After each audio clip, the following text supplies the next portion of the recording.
He's the great John Rothmann, everyone. And I'm also waiting on Elex Michaelson, who will join us as well, I think in just a few minutes. I thought I'd try to give you the podium as solo for a quick second. What stood out to you, John Rothmann, from last night? Donald Trump's anger and his misstatement of fact. Look, I was a debater in high school and college. I was a national champion. I then went on to judge debates between high school and college competitors. Kamala Harris walked away with it last night, and that was very important for her. She had to establish her credibility. Donald Trump, I have to tell you, was horrific in every way. The lies just kept being spewed. But now I want to make it clear. The debate will not be decisive in who wins or loses this election. We have 8 weeks to go, a lot of territory to cover. There are a lot of crises that have not yet occurred, which will probably occur between now and then. And that means that everyone has to be on their toes. Do I give the edge to Kamala Harris for last night? Absolutely. But do I doubt that Donald Trump will come back full force? I want to commend you, Mark, because you chose to play Chris Wallace's comments. And I think it's very important to understand that Chris Wallace hit the nail on the head last night. He was absolutely solid in saying that Harris won and Trump lost. And by the way, I also flipped channels. Fox's immediate position was to attack ABC, to attack their lack of credibility, if you will. And Fox has been defensive ever since. I've been listening avidly because I wanted to see their what their take, their response. Sure. But I would suggest to you that this is just the beginning. Now, there's another question that I have to answer. Will Kamala Harris and Donald Trump appear on a stage again together? The answer is that Kamala Harris wants that confrontation. Donald Trump's people don't. But the question is whether they can avoid it, because there will be tremendous pressure. And you will note, and I will predict, if there is another joint appearance, it will be on Fox. And that is the only way that Donald Trump might in some way agree to appear. I see the exuberance with which the Democrats and the Harris people greet the new day after they feel that there's a victory. But I'm going to ask this question to you and also to Elex Michaelson, who's joining us now. You know, Elex is the terrific host of The Issue Is. And you had a great post-debate show last night that was full of flame-throwing and, a really spirited debate. Elex Michaelson, thank you for being here. Thanks, Mark. Good to see you. Hi, John. And I'm glad you could meet John Rothmann, who is a great resource for us on a regular basis. So what I was going to ask is, I get it in the exuberance of a victory. You can't wait for the next showdown. Let's do it. I'm ready anywhere. Let's do it this weekend. Let's do it Monday, whatever. But as was noted in our last few minutes, I don't know that you can do much better than Kamala Harris did last night. I'm curious whether or not, it's sort of an academic point because I don't know that Trump is going to rise to this. But Elex, do you think that there's a benefit in a second debate for the Harris people? Well, here would be the argument of how she could potentially do better. I think most people watching, including a lot of Trump fans, would say that Harris won the debate. I think it was clear she did a good job of setting a lot of bait for Trump, that Trump was not disciplined and took the bait, veered off course. Much of the debate was Trump on the defensive, Harris on the offensive. And it was clear she did a good job of prosecuting the case that Donald Trump is easily distracted by a lot of old grievances. What she didn't really get to do very much of and was prosecute the affirmative case for a Kamala Harris agenda of what does a Harris term look like for you. There was a lot of them talking about each other. There wasn't a lot of talking about me, the voter. And so what Harris could potentially do is compare and contrast the actual record. She did some of that last night, but so much of it was distracted by Trump's reactions that might be the reason to do a second debate, to be able to talk more in depth about some of those policies that in her view would help the American people. One of the things that I wanted to get your reaction to, Albert, can you play the little chunk on abortion last night, which is something that Harris clearly should have the upper hand in, and yet it was, and I thought she did, but it was also filled with all that Trumpian nonsense and made up facts. Go ahead, Albert, run a little bit of it if you would, please. President Trump, you often touted that you were able to kill Roe v. Wade.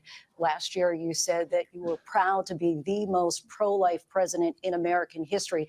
Then last month, you said that your administration would be great for women and their reproductive rights. In your home state of Florida, you surprised many with regard to your 6-week abortion ban, because you initially had said that it was too short. And you said, quote, I'm going to be voting that we need more than 6 weeks. But then the very next day, you reversed course and said you would vote to support the 6-week ban. Vice President Harris says that women shouldn't trust you on the issue of abortion because you've changed your position so many times. Therefore, why should they trust you? Well, the reason I'm doing that vote is because the plan is, as you know, the vote is, they have abortion in the 9th month. They even have, and you can look at the governor of West Virginia, the previous governor of West Virginia, not the current governor, who's doing an excellent job, but the governor before, he said the baby will be born and we will decide what to do with the baby. In other words, we'll execute the baby. And that's why I did that, because that predominates, because they're radical. The Democrats are radical in that. And her vice presidential pick, which I think was a horrible pick, by the way, for our country, because he is really out of it. But her vice presidential pick says abortion in the 9th month is absolutely fine. He also says execution after birth. It's execution, no longer abortion, because the baby is born, is okay. And that's not okay with me, hence the vote. But what I did is something for 52 years, they've been trying to get Roe v. Wade into the states. And through the genius and heart and strength of 6 Supreme Court justices, we were able to do that. Now, I believe in the exceptions for rape, incest, and life of the mother. I believe strongly in it. Ronald Reagan did also. 85% of Republicans do. Exceptions. Very important. But we were able to get it, and now states are voting on it. And for the first time, you're going to see, look, this is an issue that's torn our country apart for 52 years. Every legal scholar, every Democrat, every Republican, liberal, conservative, they all wanted this issue to be brought back to the states where the people could vote. And that's what happened. Now, Ohio, the vote was somewhat liberal. Kansas, the vote was somewhat liberal, much more liberal than people would have thought. But each individual state is voting. It's the vote of the people now. It's not tied up in the federal government. I did a great service in doing it. It took courage to do it. And the Supreme Court had great courage in doing it. And I give tremendous credit to those 6 justices. There is no state in this country where it is legal to kill a baby after it's born. Madam Vice President, I want to get your response to President Trump. Well, as I said, you're going to hear a bunch of lies, and that's not actually a surprising fact. Let's understand how we got here. Donald Trump hand-selected 3 members of the United States Supreme Court with the intention that they would undo the protections of Roe v. Wade. And they did exactly as he intended. And now in over 20 states, there are Trump abortion bans, which make it criminal for a doctor or nurse to provide health care. In one state, it provides prison for life. Trump abortion bans that make no exception even for rape and incest, which understand what that means. A survivor of a crime of violation to their body does not have the right to make a decision about what happens to their body next. That is immoral. And one does not have to abandon their faith or deeply held beliefs to agree. The government, and Donald Trump certainly, should not be telling a woman what to do with her body. I have talked with women around our country. You want to talk about this is what people wanted? Pregnant women who want to carry a pregnancy to term, suffering from a miscarriage, being denied care in an emergency room because the healthcare providers are afraid they might go to jail, and she's bleeding out in a car in the parking lot. Yeah, this is a really powerful part. Look, we'll stop right now just for time, but I mean, that was an extremely powerful reply on her part. He really struggles through this, and I think the GOP and extreme decisions on the part of the Supreme Court put the GOP and their lead candidate in a tough spot. John Rothman? Well, there's no question. Women in this country, overwhelmingly, 60% to 40%, are voting for Harris. Men are joining in. But I want to point out, you can have a bad debate performance and still win the election. Ronald Reagan, in the first debate with Walter Mondale, trailed off, seemed lost in his own words, and still went on to carry 49 of the 50 states. So we should not believe that because Donald Trump had a bad night last night, that the election's over. The next 8 weeks will be decisive in terms of the perception of the candidates. So this is not the end, if I can paraphrase Winston Churchill. It's not the beginning of the end. This is just the end of the beginning. Not the first time, Alex, that John has paraphrased Winston Churchill. It will come as no surprise to you. Normally, I paraphrase Mark Thompson, but you understand. Go ahead, Alex. Just as wise. Just on the abortion thing, I think it's interesting that Kamala Harris had basically, after Roe v. Wade was overturned, was assigned by Biden and the administration to travel the country and talk about the issue of reproductive rights. I actually flew in Air Force Two on one of these trips she did in San Jose and talked to her about that. And she went onto stages and in meeting rooms all across America, focused pretty exclusively on that issue. And you could see that issue. And when that issue was brought up, she became comfortable in a way that she wasn't for the first half hour of the debate, because she just knows and feels and lives that issue so much. And there's a lot of critics of Kamala Harris who feel that maybe she's a little on the cynical side. She doesn't believe in that much, that her positions on things have changed. And we've seen dramatic changes in her positions from 2019 to now. But on that issue, on the issue of reproductive rights, that is one that she feels to her core. And that is an issue that she has spent years talking to people in every city in this country about how that issue impacts them. And so she came at it not only as a woman, but as a woman who has studied this for so deeply, not only as a lawyer, but also just as a human being and as a policymaker. And that passion sort of brought together everything that Kamala Harris has been working on throughout her entire life. And you saw that Trump really did not have an answer there, because this is not an issue that he has thought about deeply. He has been all over the map over the course of his whole life, spent most of his life as somebody who was pro-choice. And so he did not know where to go on that. And he maybe hasn't put in the work on that one in a way that she has. Well, and when it comes to putting in the work, unless it's the golf course, I mean, I don't think Trump, I mean, I don't mean to be, I understand I have a bias, but I mean, I just don't think he's a worker. I mean, he's not a reader. He's not a worker. He's not a guy who'll sit there for a briefing. And this is not just my opinion. This is the opinion of many who've worked with him, and his chiefs of staff, his generals, all of those who are there to brief him say that they just can't get him to focus. That was one of the most telling points last night.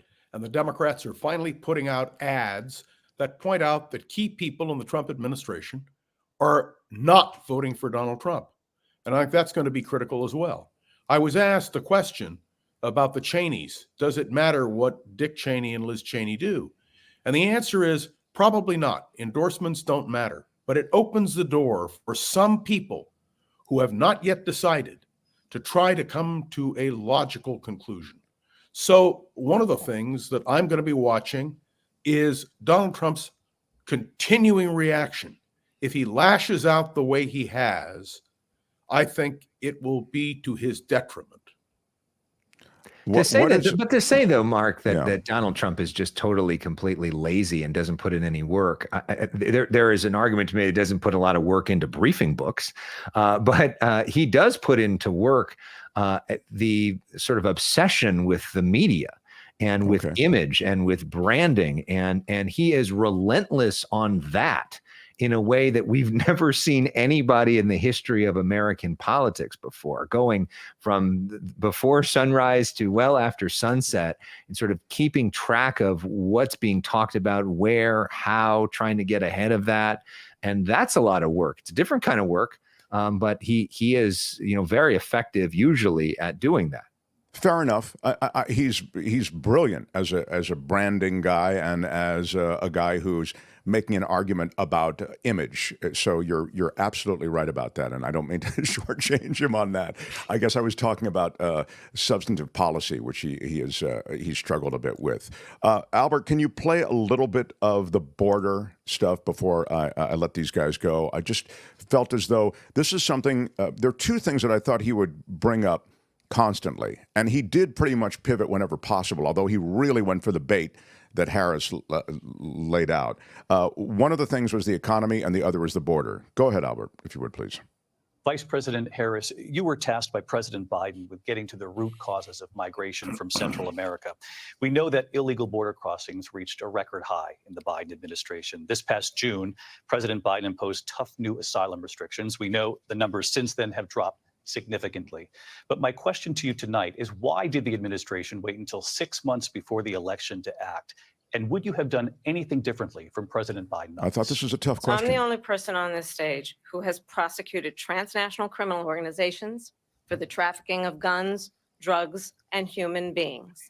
And let me say that the United States Congress, including some of the most conservative members of the United States Senate, came up with a border security bill which I supported.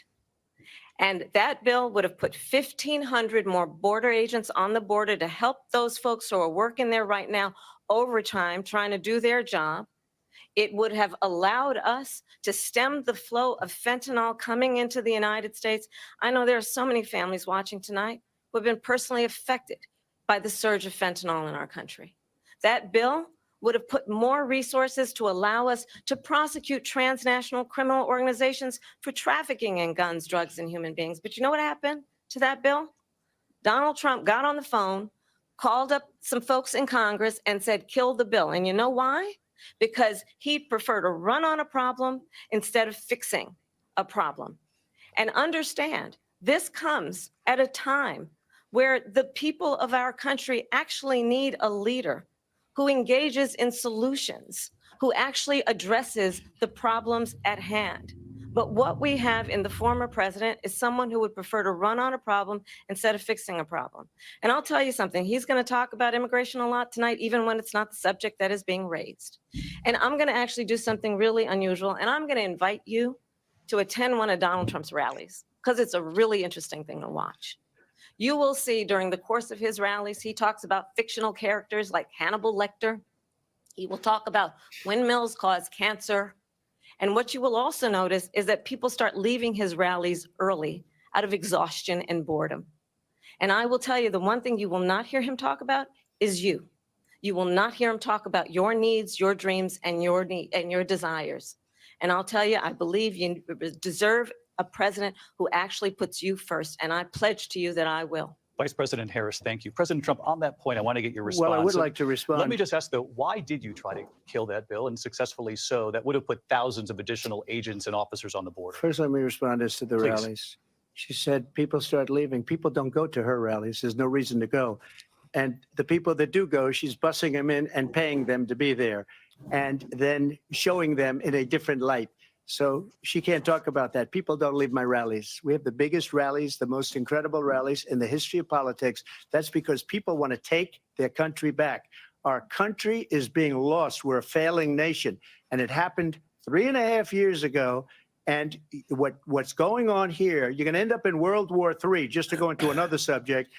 What they have done to our country by allowing these millions and millions of people to come into our country, and look at what's happening to the towns all over the United States. And a lot of towns don't want to talk. It's not going to be Aurora or Springfield. A lot of towns don't want to talk about it because they're so embarrassed by it. In Springfield, they're eating the dogs, the people that came in. They're eating the cats. They're eating the pets of the people that live there. And this is what's happening in our country, and it's a shame. As far as rallies are concerned, as far as the reason they go is they like what I say. They want to bring our country back. They want to make America great again. It's a very simple phrase, make America great again. She's destroying this country. And if she becomes president, this country doesn't have a chance of success. Not only success, will end up being Venezuela on steroids. So he didn't just wanna answer the clarify. question about why he KO'd the legislation. He went for the bait about the rallies, and then it was like being at one of his rallies. He was just meandering and doing the angry guy thing. Go ahead, And Alex. she didn't answer the question. So the question was, how are you different than Biden on the immigration issue, which she didn't answer.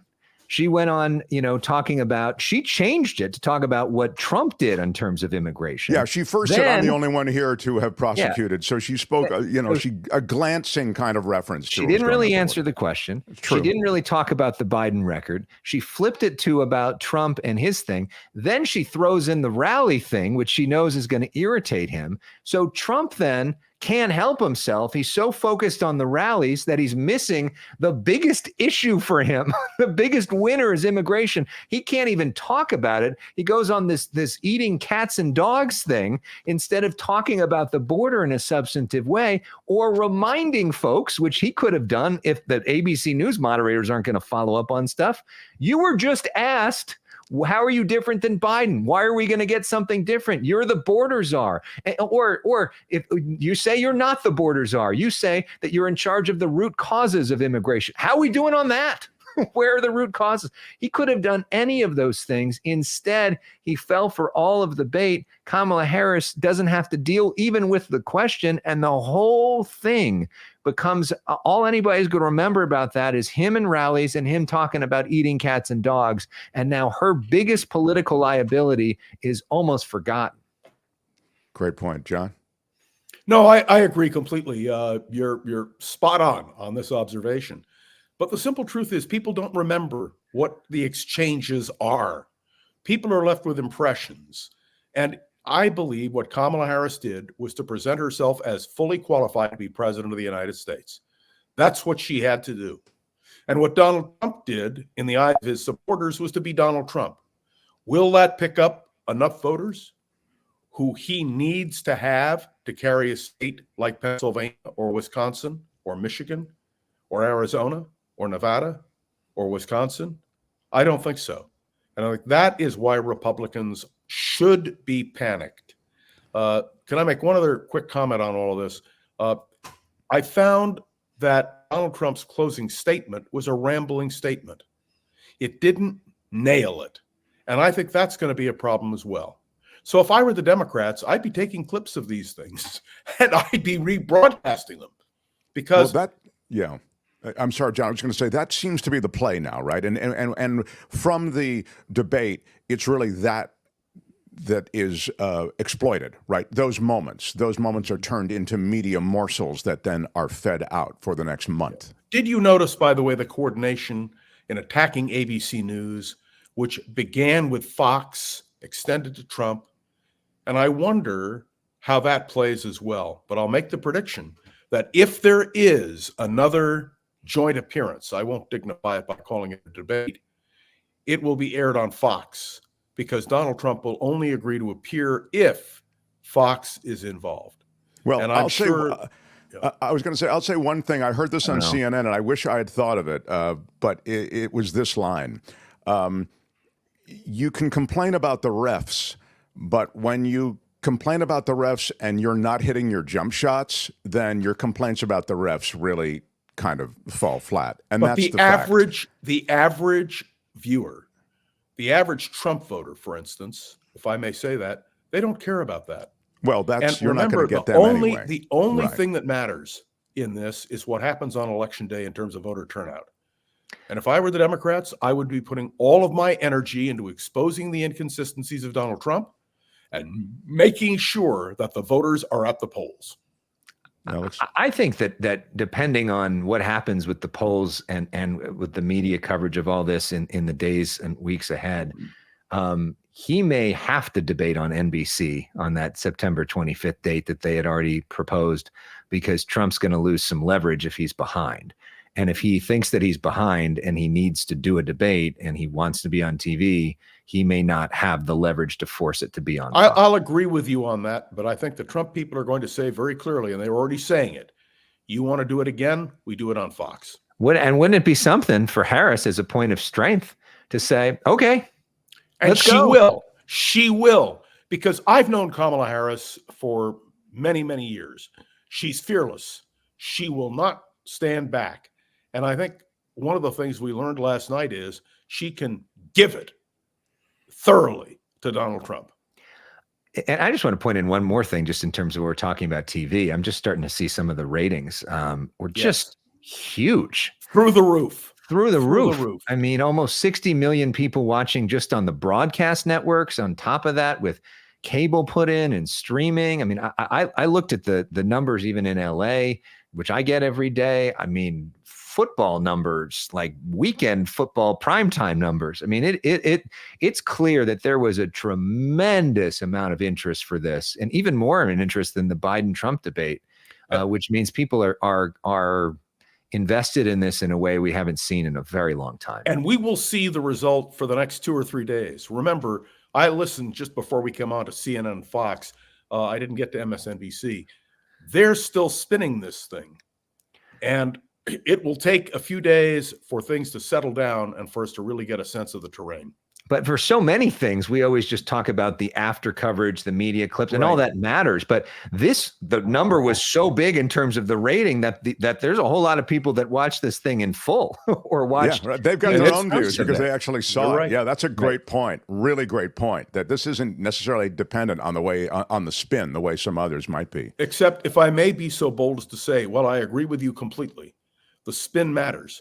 It's all a matter of emphasis. And it depends who you listen to and what the justifications are. That is why Donald Trump was in the spin room last night. He wanted to spin it his way. And if you listen to the Trump spokespeople today, that's exactly what they're doing.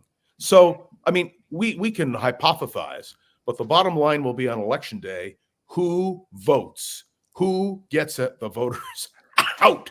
And that will make all the difference. I was trying to think. I cannot remember a single time when a general election presidential candidate went to the spin room themselves. That's what I said, but I said that in the first half hour, and Michael Shore, who has been in many spin rooms through the years, said, but I don't know, was he being sarcastic, Kim? I didn't think he was being sarcastic. He said, oh, Donald Trump loves the spin room. He loves to show up. He said he's been there before. Yeah.